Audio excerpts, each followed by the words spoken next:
Hello and welcome to episode 52 of I'm Fine. A chat between myself, Damo, and someone who is so chilled right now. His fridge is trolling in on Twitter. His fridge is trolling it? Trolling it. I'm not going to even say troll, could I? No. Okay. It's a chat around the subjects of health, wealth, well-being, fitness, nature, and prison tour guides called Walt Disney. Or not, as we'll come on to in a minute. We're all work in progress, and this podcast is no exception. In short, it's a poke at our perfectly imperfect lives, and if we can make just one person feel like they're not alone in all this madness, then our work here is done. You made me feel alone. What, just then? On the Walt Disney bit. So, make sure you don't miss any episodes by subscribing to us on your favourite podcasting app. Tell a friend or an enemy about us, and don't forget you can get in touch with us on email at imfinecast@gmail.com. And unlike the BBC, we're easy to contact. And when your email reaches us, we'll actually read it, respond with vigour, and we're likely to read it out on here. I didn't mention to you, I've got a little BBC on my notes. Have you? Yeah. Oh, yeah. Did I actually write them down this week? Yeah. Okay, cool. You wrote them down. Good, yeah, me. Good, yeah. Coming up, been warm up and stretch, some catch-ups and bookmarks, work-life ballet coming out of lockdown 3. Lockdown 3. And brain food. Talking about your beta blockers. Is that right? Mm-hmm. Hence the chilled. Look at you. Back to the Galapagos tortoise again. Like a bit later on, I got a letter from the PT Union of the UK. Yeah. About one of your faux pas in the last episode. There were several. That's why I was up at 5 in the morning texting you in a cold sweat. And also back by popular demand, my life hacks feature. Yeah. It's only backed by my I'm going to be request. A lot more positive about that. Oh, you balls. You know what you? I did listen back and think. They're really good. Yes. You did, didn't you? How are you? All right? You look quite bouncy. Do you know what I was commenting on your... this winds some people up. It's like some people at work, if you walk into the kitchen, you start commenting on the lunch they're making, that horrible lunchtime kitchen small talk. Some people hate that, don't they? It's a little bit like me just mentioning whether you're wearing a hat or not wearing a hat, wearing shorts or not wearing shorts. Yes. Yeah, you came in kind of dressed for an interview. It's like no hat, trousers, are just totally throws me. Totally throws me. It's interesting. Did I say to you? It's been about 2 years I've seen you in shorts, and then in the last about 3 months I've seen you in all sorts of attire. Yeah. I think, did I mention to you the other day that someone had said to me that they saw me as someone who judged but wasn't judgmental? And there's a difference. Just blown my mind. Well, without going into massive detail about the circumstances, this person was saying to me, judgmental tends to be loaded, doesn't it? I see what you mean. So I'm just a passing comment. I'm judging. Well, it's that very fine line. It's a very fine line, isn't it? I'm not saying, I've noticed you're not wearing your hat today. You know, I prefer you with a hat on because you look, that then you begin to judgmental. But the shorts one is very much, the colder the day, the more the shorts mention becomes a judgmental comment. Oh, yeah. So people will go, you're wearing shorts in this weather. And so the intonation is, you're stupid.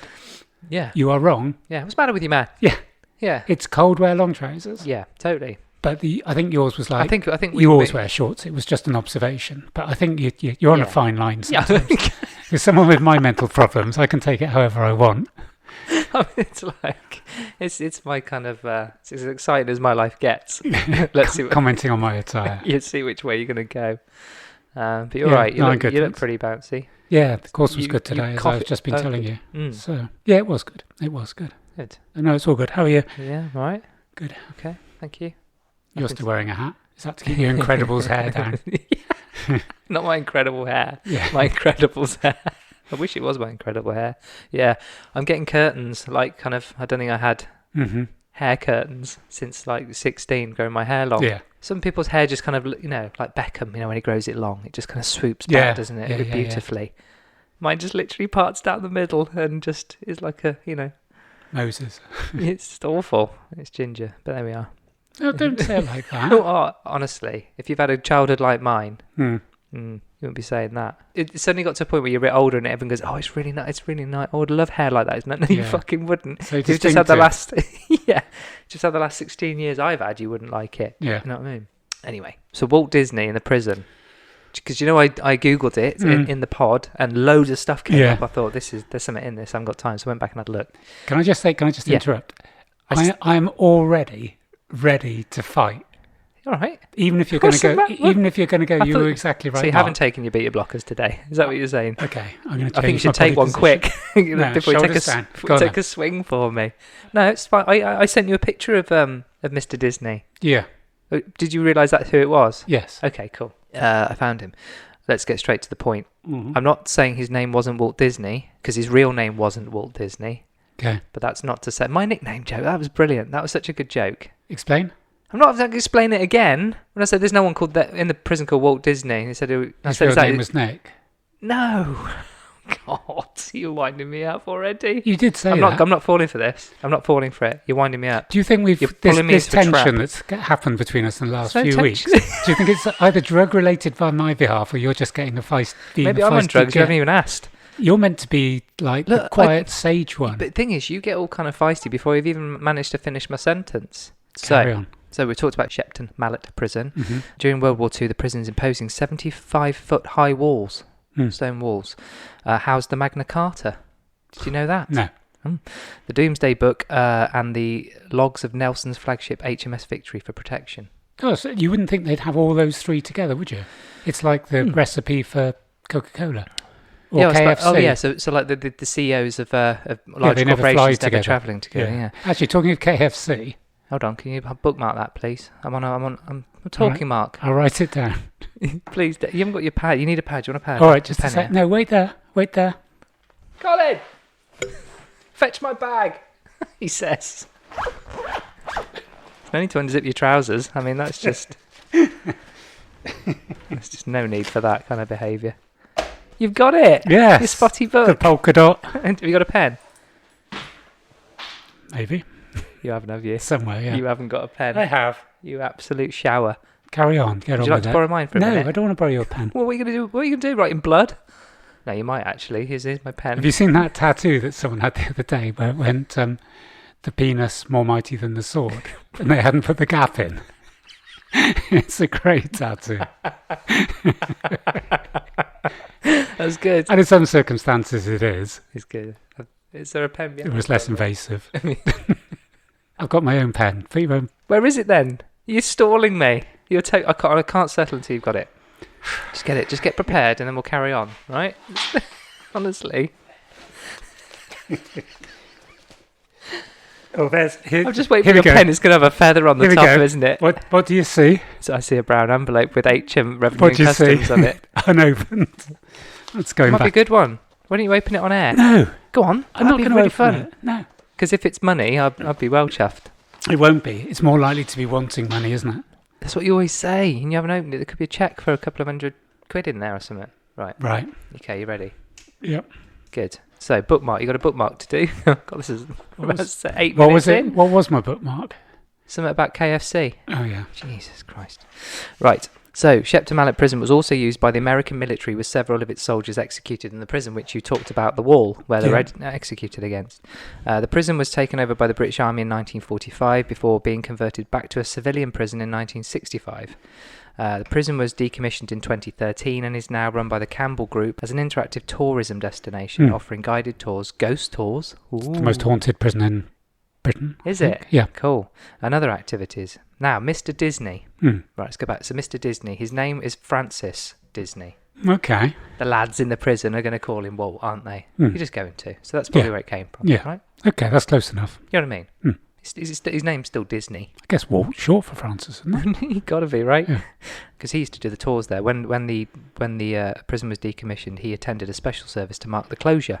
And he dressed in prison uniform and medals and said it was a significant day. Yeah. There'll probably be tears from all the staff and everybody here. It is quite sad, really, he said. He wrote a book called Shepton Mallet Prison, 380 Years of Prison Regime in 1992, which I'm sure you've read.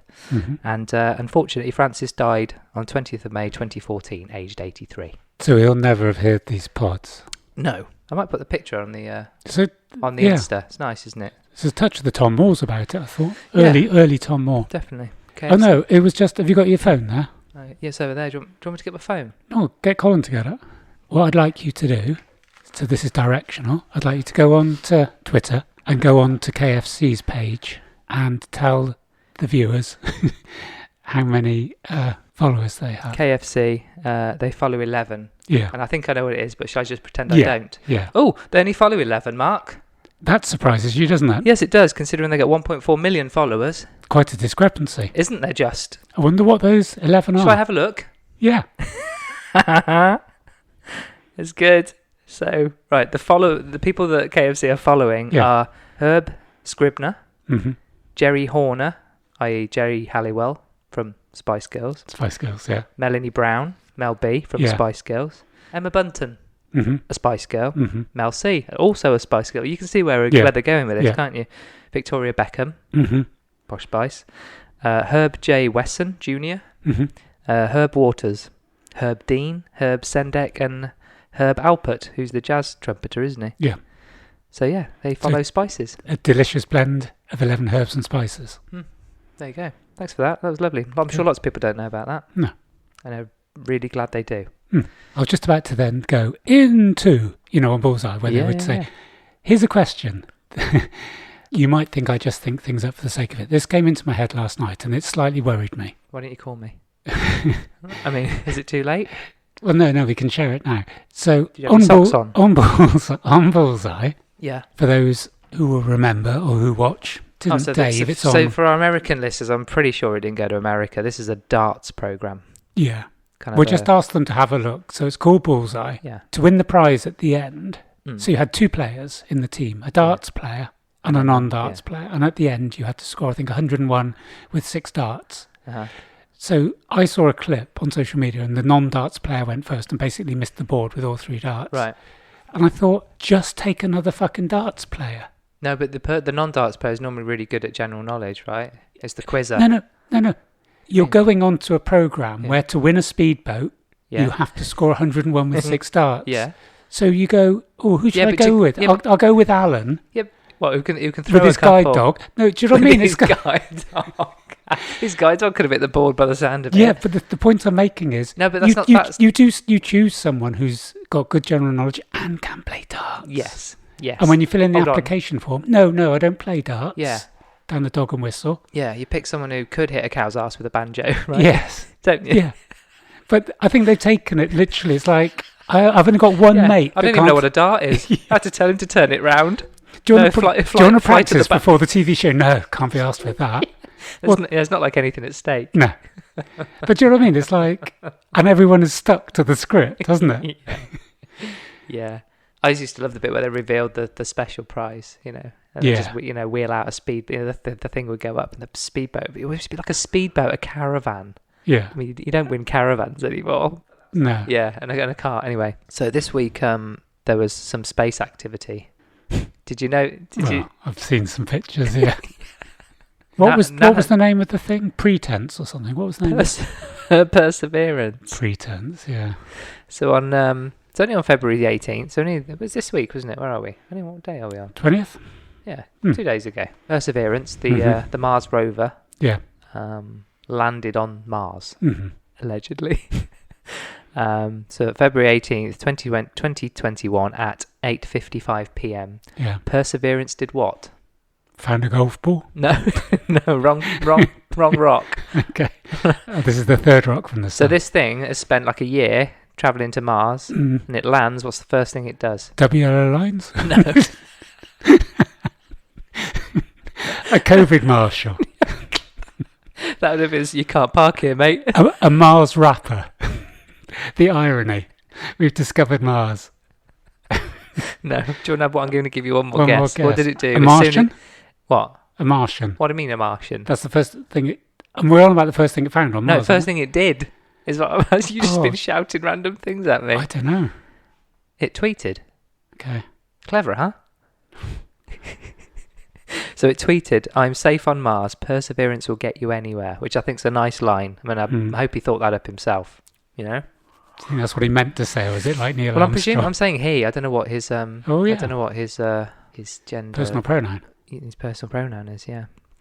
But do you know what I immediately thought? You get a lot of stick for that, aren't you? What? It's probably a spaceship I would have thought would have been female, like boats. And what do you think a rocket? Because it's... Just check his Twitter account, because I'm saying his.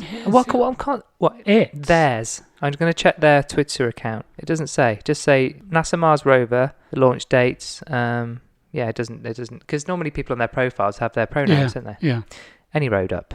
It landed, said that, it was quite cute. And I immediately thought, isn't it a shame that Beagle 2 didn't tweet anything? It was 25th of December 2003, so I'm not even sure Twitter was around. It wasn't around then. Was that the first dog in space? No. No. Because the second one is Beagle 2, idiot. The first one died on an entry.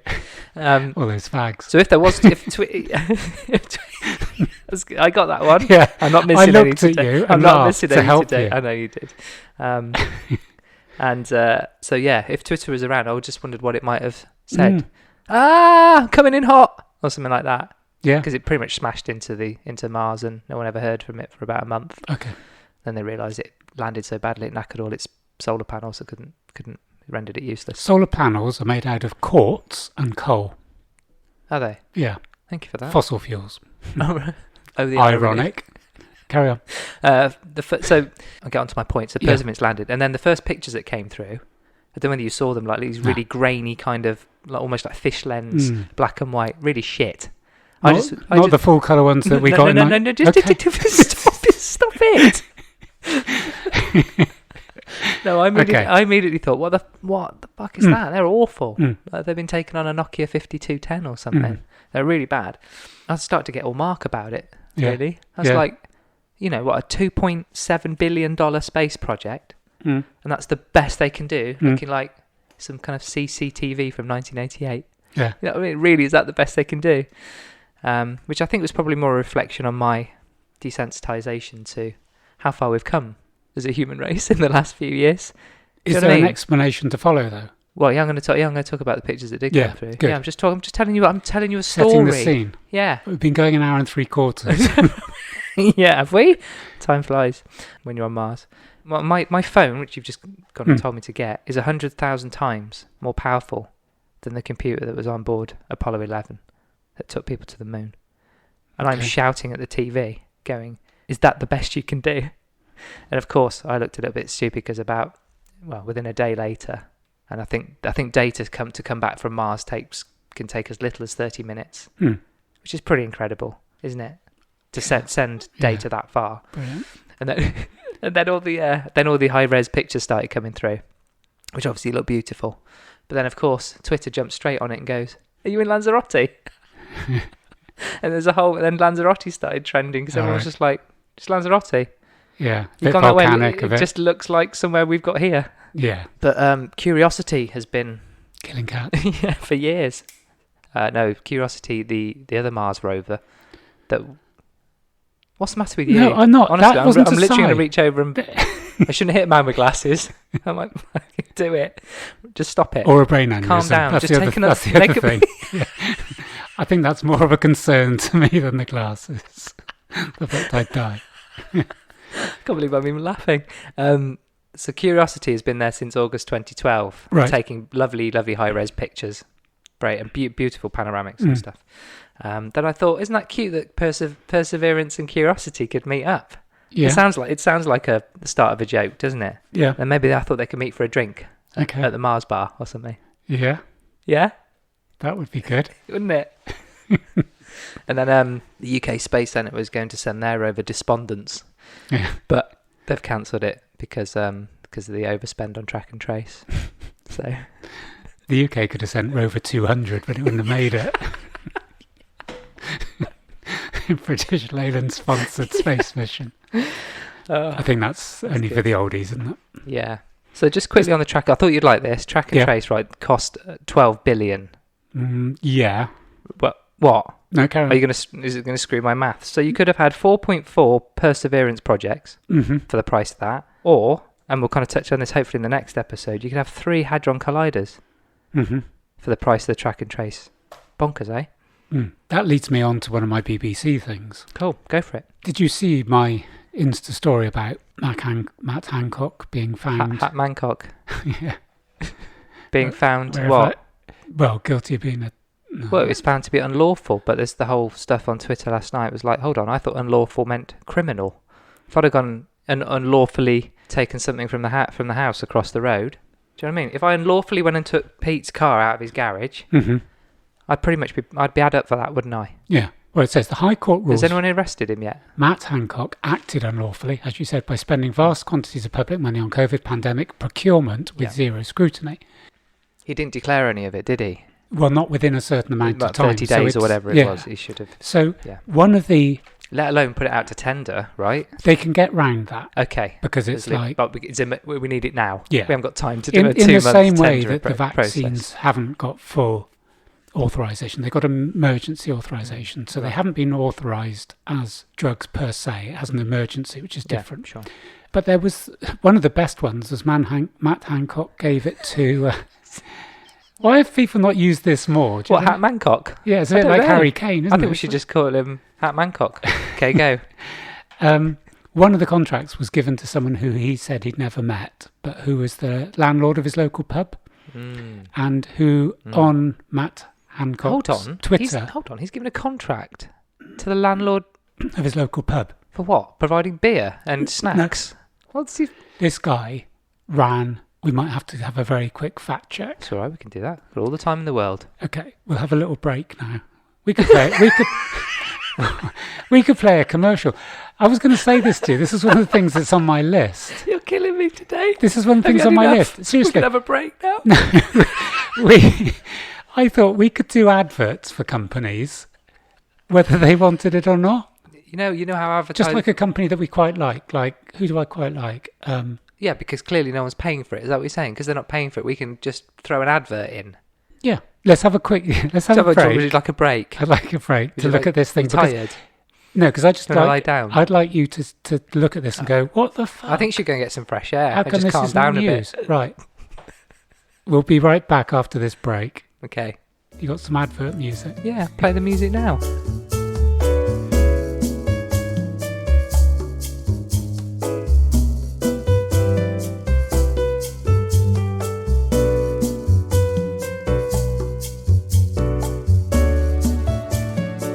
So, this is from The Guardian.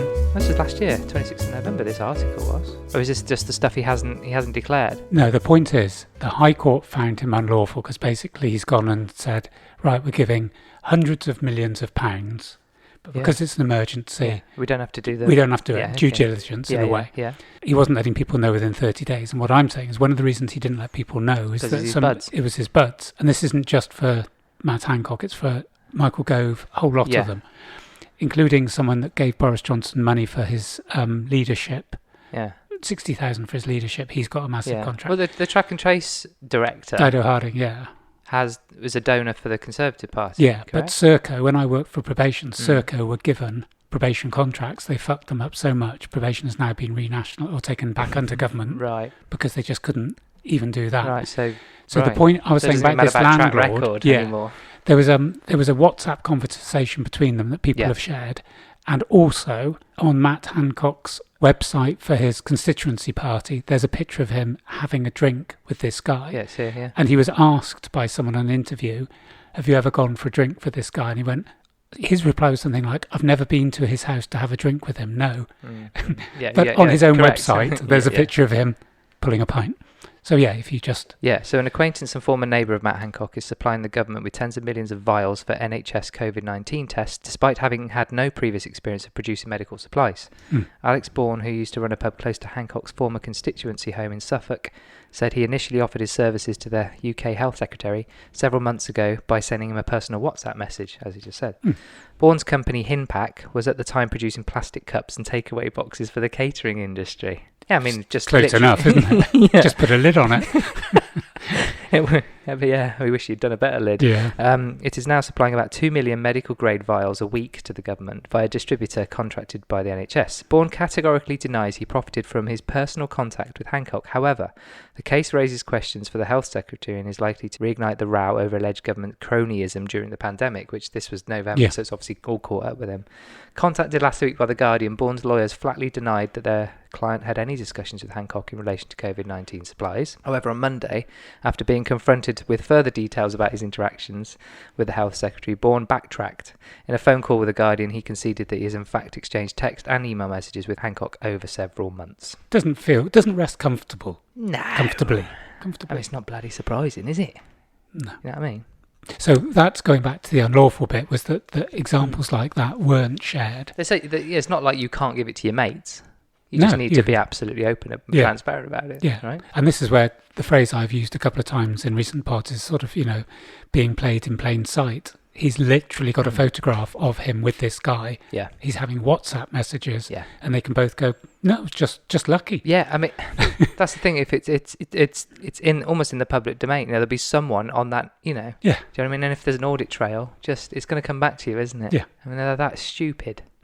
But I think they just don't care anymore. No. And the fact that it's unlawful. So the point I was going to make was, I have a bit of bee in my bonnet about BBC News at the moment. Yeah. So because it only lasts one day on iPlayer, because we're now not allowed to see the news from more than one day before. Yes. It's been taken away. So I decided to watch the news as if it was February the 19th, the day this High Court ruling was made. Oh, yeah. To bring in some hot off the press news for this pod. So after Harry and Meghan, for I think 14 minutes, right, and then a minute and a half of Welsh garden centres. What about them opening or closing? Yes, where the green shoots of recovery are not far away, was said at the end. They've been open all through this. Garden evidently not in Wales. Evidently really? not in Wales. Yeah, they have here. Been killing it. And then they spent, I think it was 25 seconds, mentioning Matt Hancock. Yeah, of course, yeah. And I just thought, is the world gone mad? Yeah. Listening to Harry and Meghan, regardless of our views one way or another, No. and I'm not commenting at all. When Trump kind of said we should march down to the Capitol building. Yeah, and now someone in the High Court has been found unlawful, yes. and it's 25 seconds on the news. And no one's going for him. Yeah. And the other thing about that news that I'd like to be, because I've expressed my views on whether I'm a royalist or a republicanism or republic or whatever, but one of the things that I'm finding disconcerting is that, we've mentioned this before, news now isn't reporting, news is now giving your personal view. So the news programmes now express a view instead of expressing facts. So, for example, we've been in lockdown, therefore the news should be saying, we've been in lockdown and X, Y and Z has happened. Yeah. And they should also be saying, but this group of 193 doctors have said the effect of lockdown is damaging. Oh, well, yeah. So there isn't counter-argument. No, so the view, this is what I'm saying, they're that. Expressing a view. The view is basically the company line. I don't know whether we'll play this or not, but I'm going to say this. No, but also you could also argue that they are reporting the facts. I mean, let's not get into that. But say they're reporting the facts. They're just one set of facts, as we've talked about in previous pods. Yes, so there's no balance. balance. You said, there's a whole group of doctors over here with their own set of facts. Yes. Based on the same evidence, actually. Exactly the same numbers. Yes. They've just gone, hold on, if you look at it like this, you were saying opinion. Yeah. It is an opinion, isn't it? I'm just kind of clarifying that. Yeah. But it's the BBC not necessarily, decided I don't like this, or that's bullshit. No, there's another valid view. There's a counter-argument, isn't there? A strong one. Yeah. Really strong one. But and I don't know whether we'll get to play it or not. I'll probably play you in the next commercial break. But Nicholas Witchell put forward his view of the split between the royal family and Harry and Meghan. And he did it with such vitriol and such personal vendetta against Harry. He might as well have been stabbing him in the eyes with a dagger. Oh, he's practically the royal family, though, isn't he? Nicholas Witchell. Yeah, he's been doing it that long. Yeah, but he was actually taking which I think on, is reflective of the view inside the palace. He literally represents them, doesn't he? Yeah. And he just goes, this is so that having an opinion on Harry. Yes, is your point, isn't it? So the news should be given. The news should be going. They've decided. Is the fact. Yeah, they've decided to stay outside. Yeah, for at least another 12 months, but rather than whoa, a little git, little ungrateful little ginger sod. That's not an impression. He doesn't sound like that at all, does he? He does. Does he? He does in this. He goes all Danny Dyer. Bloody gingers. Pissed off to America. And she's no better than she should be. Thought they were going to piss off to Canada. Yeah, Shoots was rubbish. She can't act anyway. Go to a podcast. I've listened to it. It's fine. Even that's better than their shit. Yeah, but if we do play it in a minute, because I do have it. What do you have? Oh, him? Yeah. Yeah. Well, I have a photograph. I don't have the link. You got a photograph of an audio clip. Yeah. You are unbelievable. We might have to have another commercial break just so you can, so I can find this clip for you. I'll find it. It's in my photos. Right, line up the music.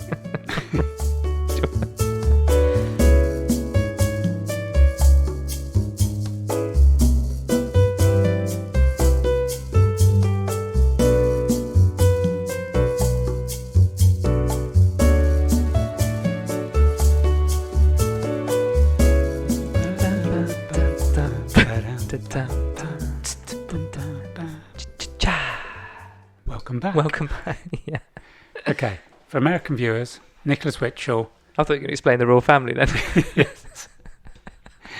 We're all related to the royal family. Mm. Okay, so I'm just going to play it. Yeah, I found it. Hold it near the mic. Thanks. Thanks, Damien, for that. I'll come back from the window then. Well, Nick is with me now, and no one really expected them to come back, but this decision does seem very final. It's a very absolute position, Sophie, and make no mistake, this is led by the Queen. I mean, her view is that you just can't pick those bits of being royal that you most enjoy. That is not compatible with the kind of life that they are developing for themselves in California. And I think you can get a real sense of some of the exasperation in both of these statements today. The fact that the palace, the Queen, refers so explicitly to duties that come with a life of public service, a reminder of the life that I've led as Queen, or my husband has left, or the rest of the family are continuing to lead. And then that final line of the Sussex statement: we can all live a life of service. Service is universal. Well, decode that. That's the Sussexes saying we don't need the palace to tell us what service is. I think that's about as close as you can get to being impertinent, really. But many people support them, will wish them the very best of luck in their new life. Within the palace, within the family, there is undoubtedly sadness, disappointment, I think a bit of weariness as well. But the bonds of family are very strong, and they are, as the palace has said, as the family has said, much loved members of the family. Nick Witchell, thank you. Well, I thought he was going to cry at one point. I honestly thought he was going to cry. Looks at the video. I can see his bottom lip. I love the way that most of that was in brackets, wasn't it? The Queen has said, "You will no longer be brother." In brackets, "We hate you." That isn't service. You're sunning yourself in California. You're self-obsessed. I hate you. I You're could disowned. hear it. His shaky voice. You could hear he was raging, wasn't he, inside? Wonder Yeah, if she's going to- impertinence. It's like, but I think they've got a point. That it's not like they've just gone off and swan in it. They're still doing duties. But for the causes and for the things that they want. They want with their lives, can't exactly. they? Really? Just because he was born into it means he has to toe the line. No. Good for him. That's what I say. Well, I'd like to read maybe a statement around Prince Andrew and have Nicholas Witchell discuss that. I think that's a really good shout.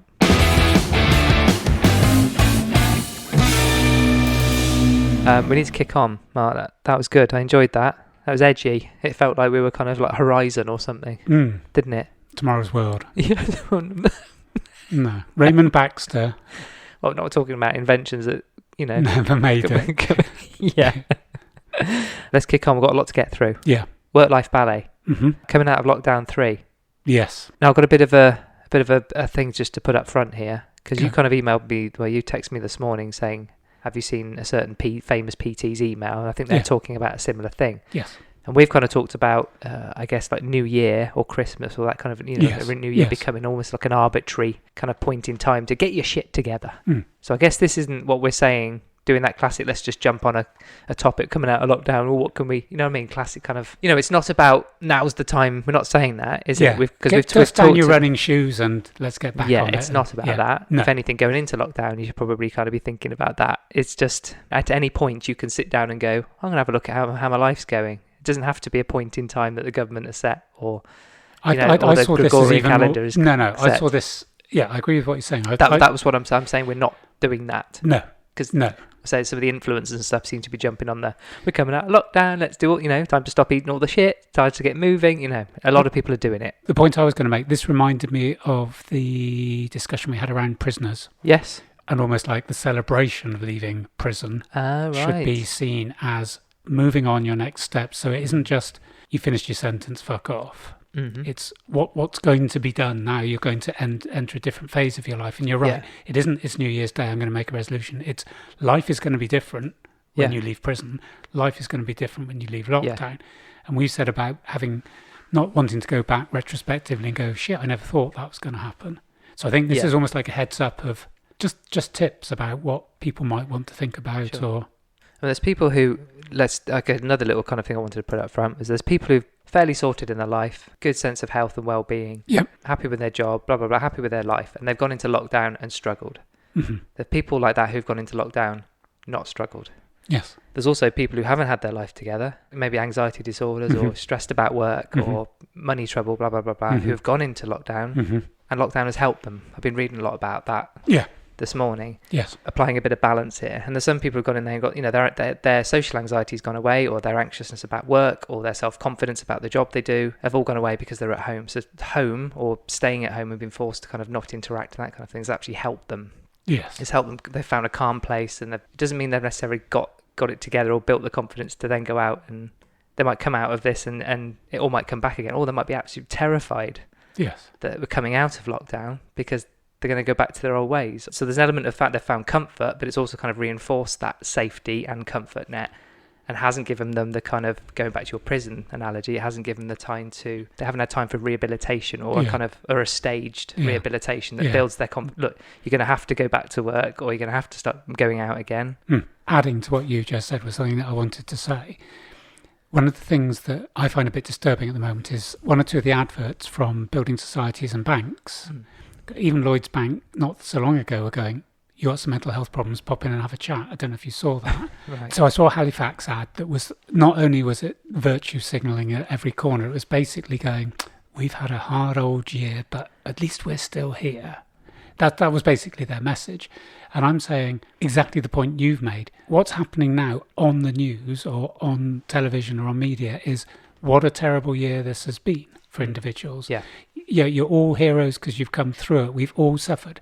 The reality is, taking away the physical and mental effects that this will have had on a vast amount of the population, there's two sides to every story. And exactly your point there. There are some people that lockdown will have helped. It's been a saviour, actually. Organisations and the news shouldn't be making a value judgment that this has been a horrific year. It hasn't. It has been for people that have suffered. But don't just judge everyone, because then what happens is people go, it's been a horrific year. There are people who have been on 80% of their wages, staying at home, having a great time, doing a bit of work on the side, better off financially than ever been, spent more times with their kids they've ever been. Not have to spend the money, so they're wedged up. And okay, there have been elements of suffering. I'm not going. It's all been. I know. There's every shade, isn't there? But lockdown hasn't been the same for every individual. There was a little kind of bit article in the Guardian called "The Lockdown Paradox," why some people's anxiety is improving during the crisis. I won't read it all. I'll put a link up, but it says, yet in all the darkness, there have been some real hopeful shifts for some of those fortunate enough to have a safe and secure home environment, which is obviously an important part of that. They can work from home. The lockdown had some unexpected silver linings. Some people with mental health conditions have reported feeling much better since the lockdown. As an example here, Julie, a housebound 58-year-old woman with debilitating obsessive compulsive disorder and social anxiety, told me she felt as if the rhythm of the world was finally chiming with her own life. Some of her biggest anxiety around contamination and hand washing were going mainstream and settling as a result, though her experiences are unlikely to be typical. And there's another couple of examples of that which I won't go into. But again, another side you don't always hear. As you kind of often say, it doesn't have to have dire consequences. You can have a fucking rough old time of it, but come out better for it. The classic, your life has burnt down, but it's growing back a little bit stronger. You know, all the time, you know, as we've discussed loads of things on here about self-actualization, and you know, it's forced people to take a good old look inside and go, oh, okay, that's a thing. Or people have discovered things like meditation or mindfulness, or just that they can then carry on post lockdown. You know, they might have got to this at some point, but now this is triggered them or forced them to do it. So because I thought, you know, the idea of coming out, what actually lockdown has been doing to us, and I found something called deconditioning. So usually our body responds positively to regular movement and exercise. When engaging in such activities, we get fitter and stronger, and our mental and physical health improves. When we stop being active, our physical condition declines. Tasks that we mastered, both in and out of work, may now seem more difficult to carry out than when we previously remember. This is known as deconditioning. Deconditioning can happen very quickly. In fact, some studies show that significant decline in muscle mass, physical function, strength, aerobic capacity, and metabolic function can occur in as little as 10 days of inactivity, which I've looked around, and that seems to be a fairly... We normally say with strength training, it almost doesn't take too long. You're right for 2 weeks, and then after that it starts. Most of the first lockdown I stayed at home, and then since then I've pretty much been going back to work. I just needed that. You know, me leaving the house, getting in the car, driving, walking up the stairs, you know, all that kind of thing. It means I've, you know, been moving a bit more, and I've carried on training and stuff like that. So that has been really important. But there's obviously some people who haven't had that, so they've been getting up at the same time potentially. If they go, well, I'll keep to the same routines. Yet they're sat at their desk probably an hour earlier than they would ordinarily if they haven't got a commute, etc. And often an hour later.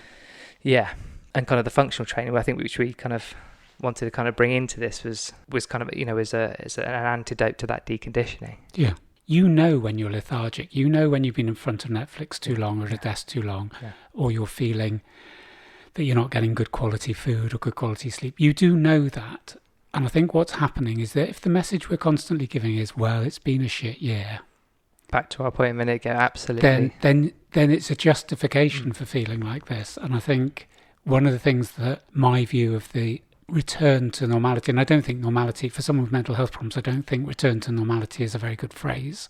The new normal and all everything has to be a catchphrase, doesn't it? Everything has to be a... But if you had a definition of what normal was, yeah. My feeling is that a lot of people who have been working at home and have been working too hard know they've been working too hard and know they haven't walked enough for their physical and mental well-being, and know that their food might have slipped. And this isn't for everyone, but those who have, I think that's what I'm sort of saying, is that the end of lockdown is a chance to remedy things that you already know, but you've been putting off because you're given this constant message, well, lockdown is labelled. The end of lockdown is labelled. Time is being chunked up into, the last year was defined by lockdowns. Yeah. Because you start to talk about last year, between lockdown, the labelling starts to literally rule the structure of your life, doesn't it? Yeah. Particularly time and the way time is broken up. My view kind of certainly out because the first we talked about, the first lockdown was, this is not exciting. Don't get me wrong, it was properly weird, but it was all new. Yeah. The second time around, we're like, no, okay, we're a little bit more cynical, we've done it. But I think for me, it was do what I want to do and what I'd normally do, and keep that routine in.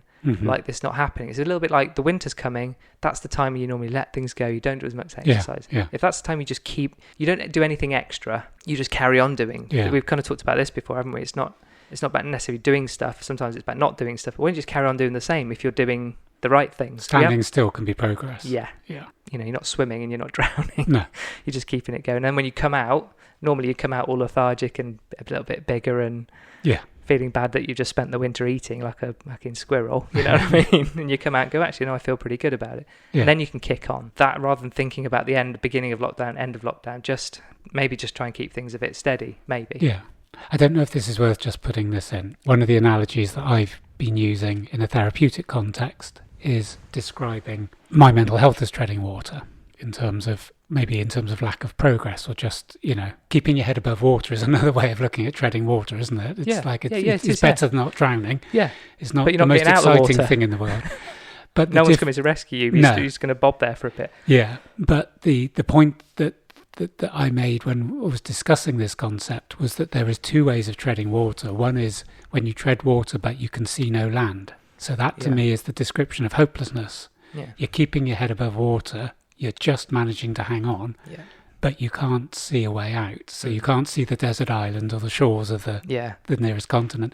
As soon as you view land, then that treading water can be converted to something that has a meaning, because you've then got a purpose and a direction. Yeah. But if there's nothing for you to see, apart from sea, that's a really good analogy. Then the treading water will continue as treading water, because you don't know what direction to go in anyway. And I feel that's what happened. A lot of people in lockdown are treading water because there is no point in going one direction or the other, because they can't see. Yeah. Also, the bit of that, you could, if you let yourself drown and out, like I always think of Castaway when he's on the. That is a film you've seen. Yeah. No. He's on the raft at the end. Tom Hanks. Yeah, he's on the raft at the end, and you think he's just drifting. Then the ship goes past. Mm-hmm. He could have given up a long time before that. Yeah. And if it's that kind of, if by not giving up, just maybe treading water's all right. If you can still do it, maybe that's all right, because maybe a minute later, or as the sun goes down, the sun comes up, maybe you'll see land, or maybe a ship, or just, you know what I mean. And it's a little bit like the neural pathways and the paths of truth, and trying to find an optimism and positivity, isn't it? That's that mindset, then, isn't it? If you just keep on going, you don't have to be breaking world records. No, you don't have to be stopping. If you just kind of keep on moving, maybe it's the Dory in Finding Nemo. Keep on swimming, keep on swimming. But it's a lovely sentiment, isn't it? Yes. And she has a lovely life, because if that's all I do, I'm going to keep on discovering. I mean, it's a really lovely thing, isn't it?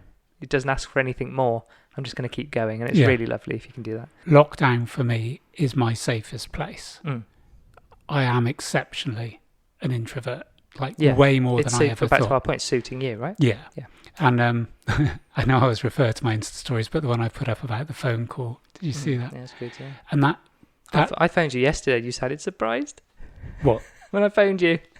I was surprised I answered, that's why I was surprised. It's like, what do I do? I said, I've hit the button, what do I do now? Mark, it's me, hello? I don't think you've ever spoken to me on the phone before, probably. No, so the point I was, you asked, like, for homework, preparation.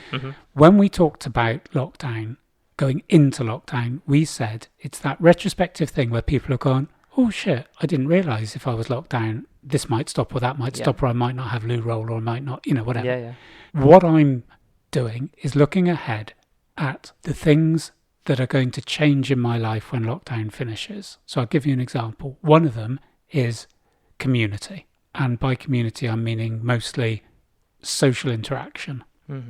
In some cases, I've undermined some of my social links by not maintaining communication or friendship because I've gone into my shell. Yeah. And I've either thoughts have become fact, so they don't like me, so I'm not going to contact them. Yeah, they're also facts as well, I think. I think you're absolutely... So not your paranoia. They really don't like you. So my longer term goal on that, if in June the doors are flung open, if I haven't communicated with someone for 3 months... Yeah, and like, where the fuck have you been? Yeah. One of those, yeah. You didn't reply to me. Why do you think I'm going to come for a walk with you? Yeah. So part of my preparation, my beach body equivalent is being able to see someone, look them in the eye and think, I haven't been a shit for the last few months. So my gradual bit on the timeline will be, if I was going to see this person today, would I feel comfortable? No. I'm thinking of 2 people in my life. If I saw them today, I would feel really uncomfortable. Embarrassed. Yeah. Because texting is fairly easy. I can write a text and go, how are you doing? How are you bearing up? How's the kids? I totally get it. I'm also, there's a big piece of me just going, if they're really good mates, right, then they'd totally get it. But do you know what I mean? The people, you wouldn't. No, but the people who listen to this doesn't stop you feeling know more embarrassed. about me than the majority of the people that have known me all my life. There's one friend I'm thinking about. I've not even told him I'm doing the podcast. Right. He doesn't know I've got mental health problems. Right. He doesn't know anything that I've mentioned on here. Right. And he's known me 40 years. So I can be bearing my soul. When I see him, he goes, Mark, shit at communication. Do you know what I mean? So that's the dialogue that's gone on. You're dead. When did you last speak to him? Have you just dropped him a line going, "Hi, I'm still alive"? Is that have you sent out any smoke signals or anything? Nah. Right. Not this year. It's all right. The year is young. No, but there's that other thing. There's some people you don't see for a decade, and you give them a big hug, and it's like it was yesterday. Yeah, I think that's it. If people don't have a hang up, they're a good mate, aren't they? If someone's giving you shit for not, if they're really worried, they drop you a text and, mate, are you dead? You know what I mean? I'd do that. Yeah. I think I do that most days for you. just to see just to check in. Following our conversation last night, you are alive. I know. And I know if it's a true mate. But sometimes, it's not going to stop. Whatever I say isn't going to stop you from feeling that. Yeah. That's a valid. So my lockdown. It doesn't mean they're feeling it, but my lockdown preparation is that whatever I do, whether it's friends or community or exercise or travel or whatever element it is, that I have some state of readiness about getting ready. Yeah. It doesn't mean that you're taking massive, not now, New Year resolutions. It doesn't mean that you're going to go onto a diet or go onto a training regime. It means that when life alters, that you are prepared and ready, and then you don't get hit. That's what I think I was saying, but you've said it much better than me. So what happens next week, you're more ready than you would have been. Yeah. Rather than not doing anything and you'd cram it all in the week before that. Do you know what I'm saying? Yeah. So get into a good habit. Be ready. I think, we joke at the beginning of this, are you ready? Born ready. But it is, isn't it? If you are ready and prepare every day for whatever life throws at you, then that's going to be better, yeah. And maybe that's one of the takeaways from this, from people listening, is go, look through your contacts list. Is there one person there for whatever reason you've maybe not given as much attention as that person might have deserved? Yeah. You were born ready, so you're going to be more ready than that. More ready, yeah. Yeah. Cool. Should we move on? Yeah.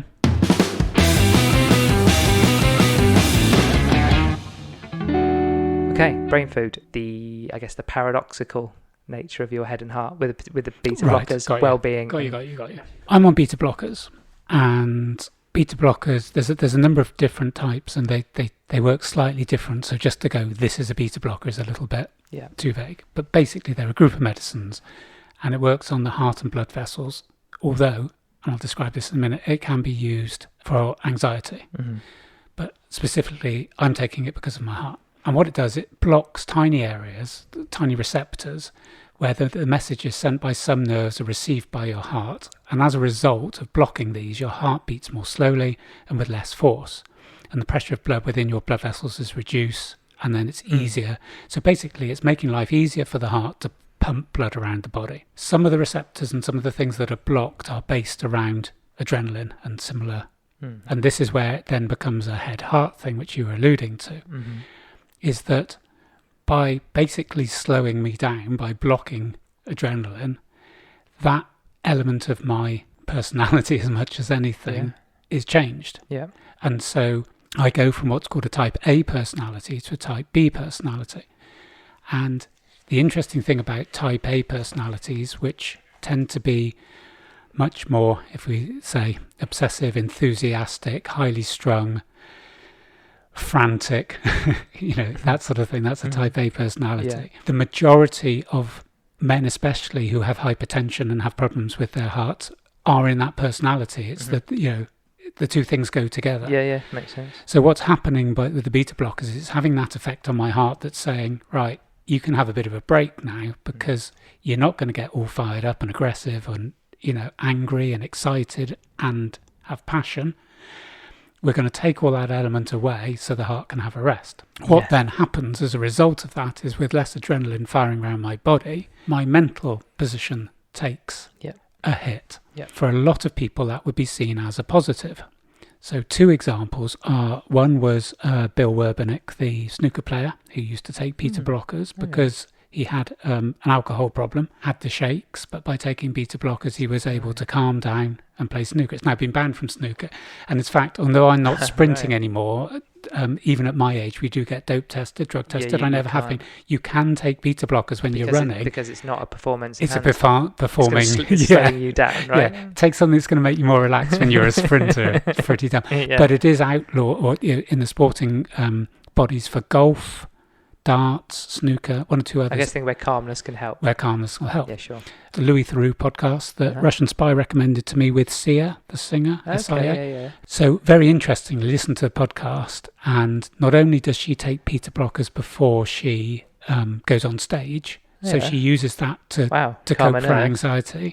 So you can see how it can be seen as a positive thing in terms of a mental position by reducing anxiety and giving you the calmness to go on stage.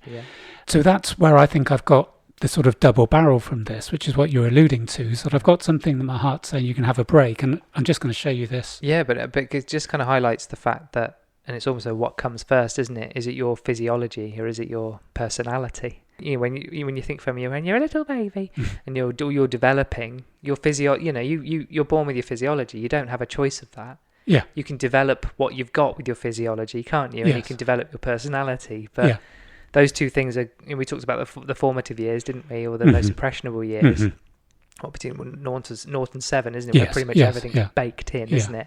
What you've got is probably baked in there to a certain degree. If you can have hyperactive children, you can have quite chilled out children and everything in between. Yeah. With that calmness, your personality is being challenged. Yes, and one of the research that I read, it was done in Germany. It was done in 1982, so I'm not going to give great reference to it, but one of the things they were saying around the effect of beta blockers in terms of people who take it for their heart and then struggle with their head isn't that they struggle with being calm and relaxed. I can sort of deal with that. I do miss the passion.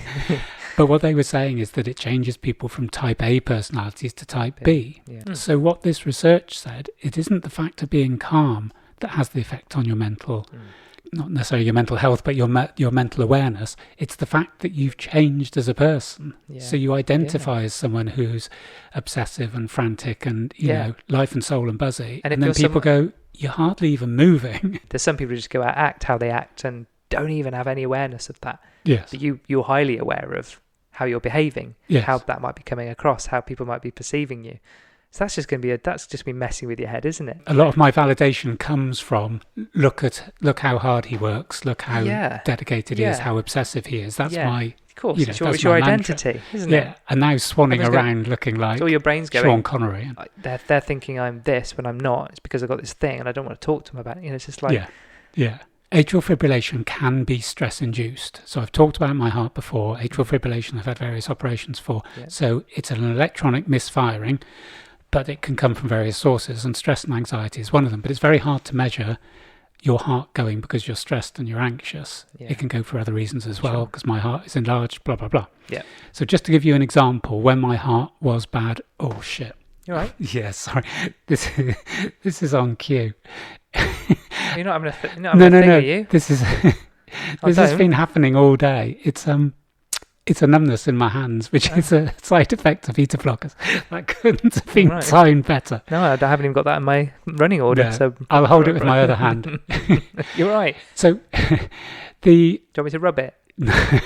Right. You never said no before, but stress and anxiety rising. I've shown you before and said, like, here's when I'm having a spike and here's when my heart's misfiring. Yeah. There's an example. Again, this doesn't really work very well. That's my heart 3 days ago. Compared to what it was when you were having your trouble, which is all in the red, that's a sea of blue. Cool. It looks like you just sat on the sofa. So the beta blockers haven't had effect. Yeah, but you've been training. The beta blockers are having that effect. But I think what this has taught me in terms of medication is this balance between heart and head. It's not either or. So my cardiologist who gave me these isn't aware of my mental health. Yeah. So Gwen, the side effects of this is you're going to have... She's getting job done, right? Yeah. You might have cold hands. You might have fatigue. One of the things I've had is now... I've always had extreme dreams and nightmares. We've talked about that. They're now getting worse and they're very specific. I'm having a nightmare about the same thing every single day. Oh, God. Which is my father. Oh, right. So I'm waking up believing he's alive. Right, okay. Now, that is definitely beta blocker induced. It's like the linkage is so obvious. Yeah. Now I've found out that that's one of the side effects of beta blockers, but my cardiologist didn't make me aware of that. They're not worried about your head, no, are they? No. And so I think this is the thing that we've said before about medication and medics. Things are treated in isolation, and the whole thing we've learned from the vagus nerve is they're not. Yet they continue to be. Yeah, that's right. Yeah, the person looking after my brain hasn't spoken to the cardiologist and went, or the person looking after my mental health hasn't gone, oh, you're on beta blockers. Yeah. And holistic medicine and holistic therapies are looked at as some kind of, almost wild left field. Well, they're called alternative medicines, aren't they? Alternative therapies. And then on the course they're today, absolutely looking at everything. Yeah. In relation to everything. Yeah. Which is, Yeah. And on the course today, I mentioned about this because we had to talk about something specific, and I mentioned the nightmares because we were talking about half smile and willing hands. Yeah. And I was saying when I've had my nightmare, using willing hands and half smile sort of can take you back and sort of take that distress tolerance, your ability to have distress tolerance. And the guy taking it this week said there was actually a nightmare protocol in the course I'm doing, and turned to this page and there's a whole thing on it, which I didn't realise. Okay. But it's almost, you sort of find these things out by accident, and it's only from the stuff we did on the vagus nerve that I'm realising the reason I feel like I do mentally is because of the way my heart's being looked after. So going back to your bit about why am I a bit more upbeat than when you saw me yesterday, is that I've tried to make a conscious decision that if I know this is happening in my brain and I know it's just from medication, I can try to overcome that. Yep. Instead of giving in and going, why do I feel like this? It's like, I know why I feel like this. Yep. It doesn't have to be defining me. I don't have to give in to this medication. If I'm aware of its side effects, I can now fight it. And one of the things I think I'm recognising is that I share a fair bit on here about my physical health, and I'm sometimes, after I've said it, think, shit, no one really wants to know that you've got this and this wrong with you. But I've actually thought very strongly about this, is that what I'm saying is, if I have beta blockers now, I will say to people, I said to you yesterday, I went, don't take this as negativity. I don't have any enthusiasm, I don't have any passion, but I'm 100% behind the decision we've made. But if you looked at my face, you would have gone, if I hadn't told you that, you would have gone away thinking, I don't really think he's into this. Yeah. So I think the actual bit about sharing, not in terms of unloading and going, woe is me, I'm on these things and blah, blah, blah, but going, you might have to put up with me being like this. And it's not about you and it's not about me being, it's just, that's where I am at the moment because of this medication. And I think it's probably, sharing is probably a better thing, where this sort of stiff upper lip. It's like, go away, take your medication, but don't tell anyone what you're on. Yeah. And I'm still doing it with my mental health. I'm quite happy with my physical, and I say all this. And then whenever it comes to mental health, I just withdraw. I mean, one day spill the beans, but not today. But so yeah, I think the point I was saying about the beta blockers is understand if you're taking something that has any power to change your body, do the proper research. I've learned so much about it to ensure that I'm able to deal with the effect of the medication rather than it just being a passive recipient. Right, next section, moving on. Got to move on. I've received a letter and I'd like to read it out. What?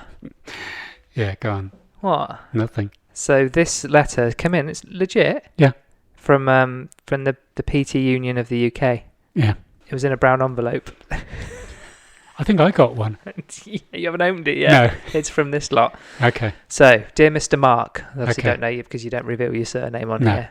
So, dear Mr. Mark, loving the podcast, big fan. I mean, it's off to a good start. Yeah, like it so far. Well, hang is on. There more? Afraid there is. However, that's turned already. Yeah. In episode 51, entitled We Think, Therefore We Are, we were drawn to one of your statements around 48 minutes in. Yep. Do you know what this is talking about? Was it the one that I texted you at 3:37 in the morning and asked you to remove? Might have been. Yeah. Taking into consideration your weekly caveats of, I quote, it's important to state that we're not doctors or nutritionists or nothing. With a K. I and our fact-checking committee, endorsed and backed by the Daily Mail online edition, we're disgusted to hear your blatant mistruth around the protein content of broccoli.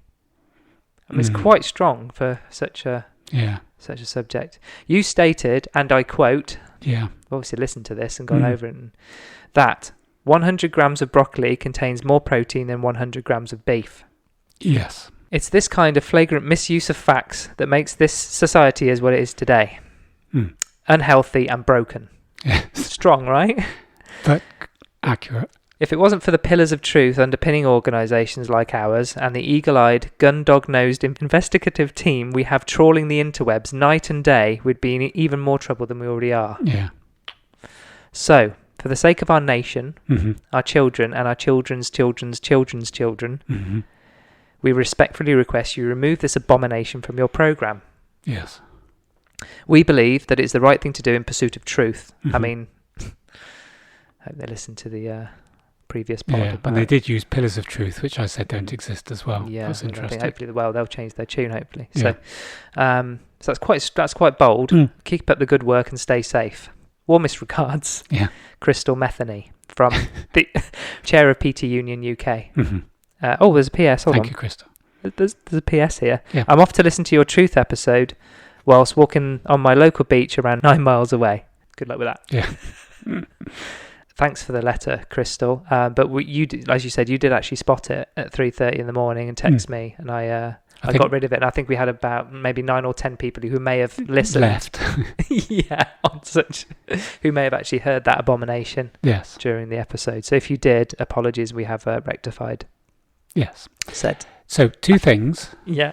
Firstly, I apologise on my behalf and your behalf because I've dragged you into this broccoli-induced mire. 2 things that I think were interesting. One is I think what I meant, because I did actually say after, the bit that you've removed, that might be bollocks. It didn't sound right as I said it. Bearing in mind I don't ever eat broccoli. It was close. That was what blew my mind. Yeah, you were 3 grams out. Yeah. I think what I should have said is 100 calories worth of broccoli has more protein than 100 calories worth of beef. You've just done it again. Have you checked? Oh, no.